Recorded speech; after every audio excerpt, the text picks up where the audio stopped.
Assalamualaikum warahmatullahi wabarakatuh. Selamat pagi, ketemu lagi dengan kami di Rumah Analisis Data. Pada sesi kali ini saya akan menyampaikan bagaimana cara menganalisis uji korelasi produk momen menggunakan program SPSS. Tapi sebelumnya, jangan lupa klik subscribe, like, komen, serta tekan tanda loncengnya biar teman-teman mendapatkan informasi terupdate dari Rumah Analisis Data.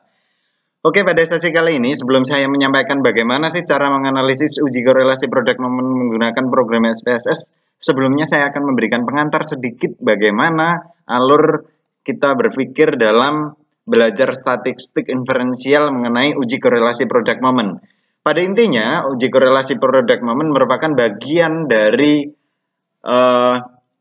statistik inferensial, di mana analisis statistik inferensial ini ada beberapa jenis, ada korelasi, regresi, ada komparasi, dan lain sebagainya, di mana kali ini kita akan membahas yaitu mengenai korelasi, uji korelasi, di mana istilah korelasi ini merupakan istilah statistik yang menyatakan derajat hubungan linier searah, bukan timbal balik antara dua variabel atau lebih. Nah, variabel yang diketahui ingin dicari hubungan liniernya ini adalah antara variabel independen dengan variabel dependen. Namun demikian, penelitian biasanya tidak dimaksudkan untuk memprediksi ketika kita mengkaji suatu kegiatan untuk mencari hubungan linier. Namun, penelitian hanya untuk mengetahui simetris antara variabel X dan variabel Y atau variabel independen dengan variabel dependen. Yang artinya jika ketika variabel independen ini berubah,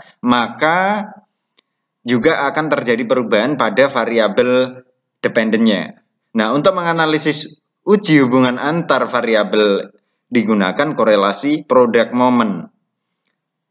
Uji korelasi produk momen yang akan kita analisis pada sesi kali ini yaitu menggunakan Pearson correlation.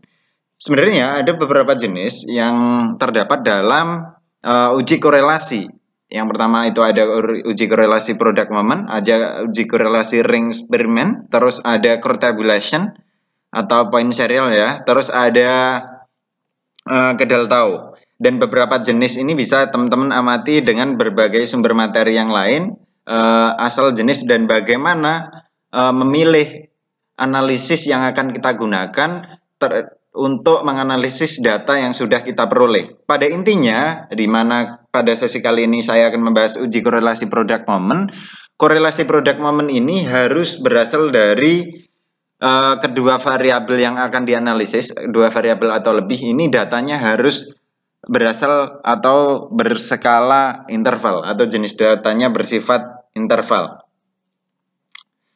Oke, langsung saja bahwa dalam menerapkan uji korelasi produk momen, di sini saya akan menyontohkan bagaimana kita menganalisis suatu hubungan antara motivasi kerja dengan produktivitas kinerja, pendidik dan tenaga pendidikan nonformal di Kota Semarang. Nah, masalah yang saya angkat di sini, apakah terdapat hubungan motivasi kerja dengan produktivitas kerja dan antara produktivitas kerja, pendidik, dan tenaga pendidikan PNF di Kota Semarang. Hipotesis yang diajukan yaitu adanya hubungan motivasi kerja dan produktivitas kerja. Data di sini dikumpulkan menggunakan kuesioner dengan skala Likert, di mana skala tersebut skala motivasi dan skala produktivitas kerja. Data tersebut diperoleh dari pendidik dan tenaga kependidikan PNF di Kota Semarang sebanyak 37 sampel yang dipilih secara acak. Nah, dalam menganalisis uji korelasi dari data yang saya dapatkan, ini ada beberapa prasyarat yang harus dilakukan dalam uji korelasi, di mana prasyarat tersebut yaitu yang pertama data harus berdistribusi normal. Terus yang kedua yaitu adanya hubungan yang linier antara variabel dependen dengan variabel independennya, variabel independen dengan dependen, serta sampel penelitian dipilih secara acak. Ya. Itu beberapa prasyarat yang menjadi dasar pertimbangan, serta kedua kelompok data, baik data dari variabel independen maupun dependen, harus bersifat data interval. Ya, atau rasio. Oke, langsung saja kita menganalisis uji korelasi produk Mameng menggunakan program SPSS. Langkah-langkah yang pertama yaitu silahkan insertkan variabel independennya. Ini secara langsung ya. Kedua kelompok data ini dalam analisis korelasi itu harus berasal dari kelompok sampel yang sama antara variabel dependent dan variabel independent. Oke, langsung saja saya pastekan. Ini di bagian data view ya, saya memestakannya. Nah, setelah sudah terinput, maka saya menuju ke variabel view. Di variabel view, di bagian names, ini saya codingkan X dan di bagian names urutan kedua ini saya codingkan Y. Di bagian label saya codingkan motivasi. Terus di tabel yang kedua saya codingkan produktivitas ya, produktivitas. Oke, setelah ini terinsert, maka di sini akan muncul label dari data yang sudah kita inputkan pada variabel view. Nah, ketika ini sudah terinsertkan, maka kita mengikuti prosedur alur langkah dalam analisis korelasi produk Mameng. Langkah yang pertama yaitu kita harus melakukan uji kenormalan data, di mana data yang harus diuji hipotesisnya ini harus dipastikan bahwa datanya berdistribusi normal. Oke, langkah yang dilakukan dalam analisis uji normalitas yaitu silahkan klik analyze, terus arahkan kursor menuju deskriptif statistik, terus menuju explorer, terus silahkan arahkan blok kedua variabel tadi, dependent dan independent, menuju ke dependent list. Setelah terinsert, silahkan klik plot, terus silahkan centang normality plot with test. Setelah itu silahkan klik continue, lalu klik OK. Seperti biasanya, pada video sebelumnya sudah saya sampaikan bahwa dalam teknik uji normalitas ini ada dua teknik yang saya sampaikan ya di sesi kali ini, bahwa ada teknik Kolmogorov-Smirnov dan Sapirowicz, di mana analisis uji normalitas yang saya gunakan di sini menggunakan analisis Sapirowicz karena sampel yang digunakan ini kurang dari 50. Ketika lebih dari 50 kita bisa menggunakan Kolmogorov-Smirnov. Oke, melihat dari output yang sudah saya lakukan analisis, dapat diketahui nilai signifikansi dari uji normalitas pada tabel Sapirowicz ini lebih dari 0,05, sehingga dapat dikatakan bahwa kelompok data, baik kelompok data motivasi ataupun produktivitas, ini keduanya berdistribusi normal, sehingga bisa kita melanjutkan uji prasyarat selanjutnya yaitu uji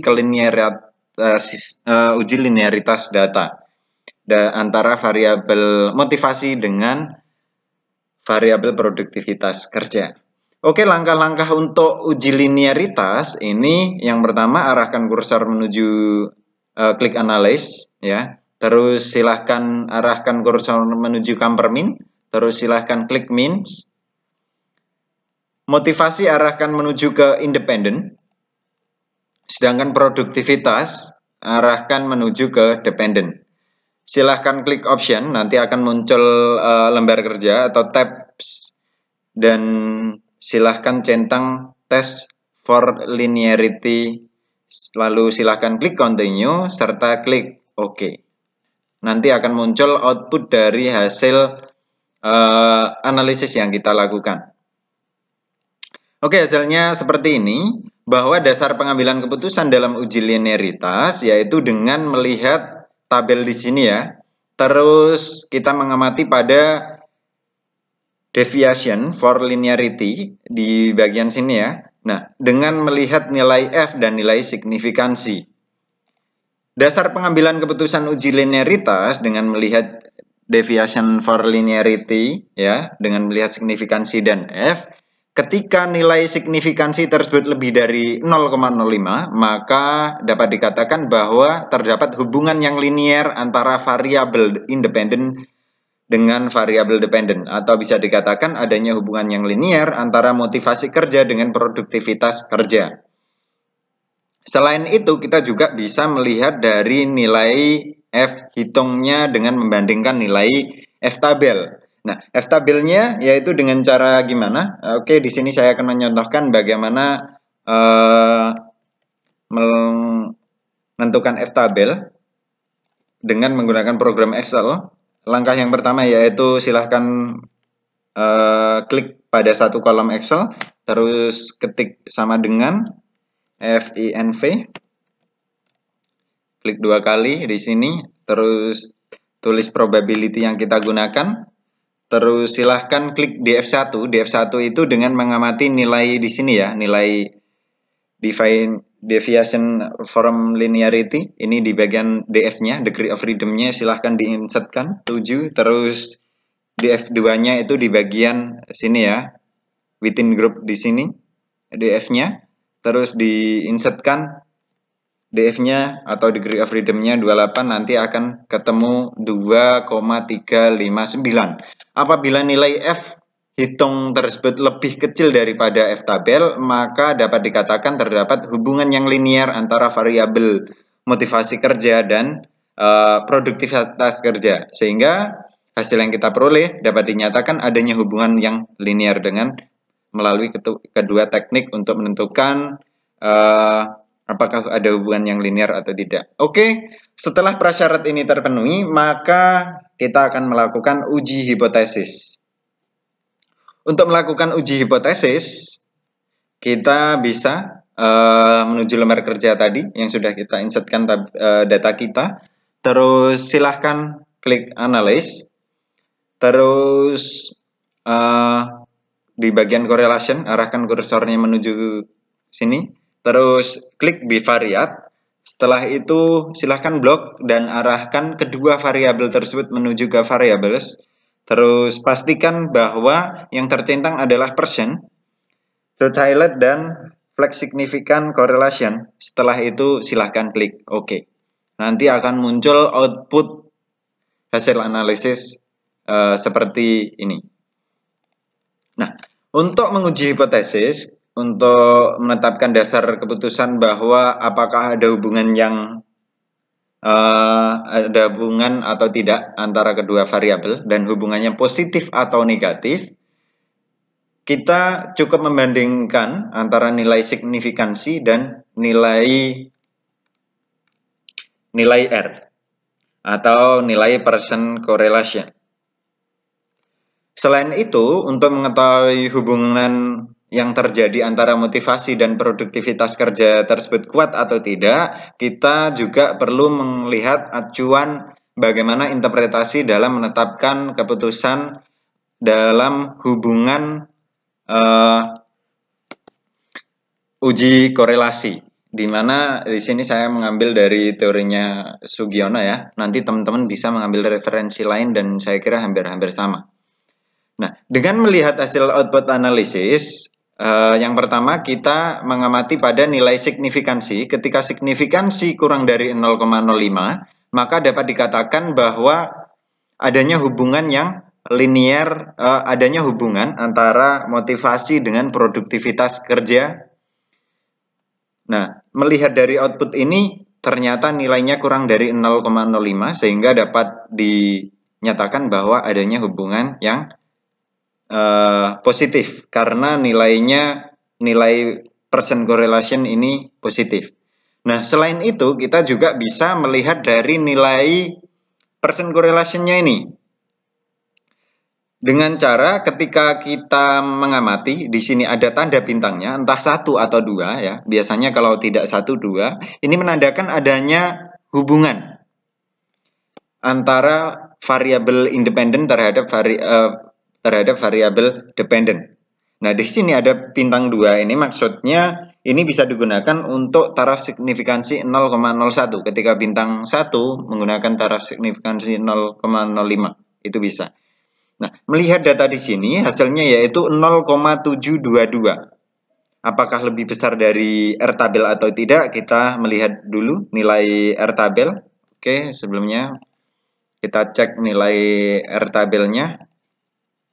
Teman-teman bisa untuk melihat nilai R tabel ini download di googling atau di search engine, tinggal ketik R tabel gitu, nanti akan bakalan muncul yang taraf signifikansi 1 dan 5. Oke, melihat dari data yang sudah kita analisis, di mana saya tadi melaksanakan penelitian dengan jumlah sampel sebanyak 37, kita langsung saja menuju R tabel. Kita langsung mengarah kepada 37 ya, N-nya. N ini menyatakan sampel, dan kita cukup mengamati pada yang signifikansi 5%, 37 hasilnya 3,25. Hasil yang kita peroleh tadi pada output yaitu 0,722, dan ini lebih dari nilai R tabel. Maka dikatakan bahwa adanya hubungan yang positif dan signifikan antara motivasi dengan produktivitas kerja. Nah, setelah kita menetapkan keputusan berdasarkan dua teknik yang sudah kita lakukan, yaitu melihat nilai signifikansi dan nilai R tabel dengan membandingkan nilai R hitung, maka kita menentukan besaran dari hubungan antara motivasi dan produktivitas, yaitu dengan mengamati tabel ketentuan interpretasi nilai R dalam uji korelasi. Hasilnya yaitu 0,722, yaitu berada pada kategori di sini ya, mempunyai hubungan besar atau kuat. Tinggal kita interpretasikan saja bahwa berdasarkan nilai R hitung yaitu 0,722 yang diperoleh, maka kriteria kekuatan hubungan antara variabel motivasi kerja dan produktivitas kerja mempunyai hubungan yang kuat. Sehingga dapat disimpulkan bahwa adanya hubungan yang signifikan antara motivasi kerja dengan produktivitas kerja pendidik dan tenaga kependidikan PNF di Kota Semarang. Oke, saya kira cukup untuk sesi kali ini. Ada kurang lebihnya, mohon maaf. Kita ketemu di sesi-sesi selanjutnya. Sampai jumpa. Assalamualaikum warahmatullahi wabarakatuh.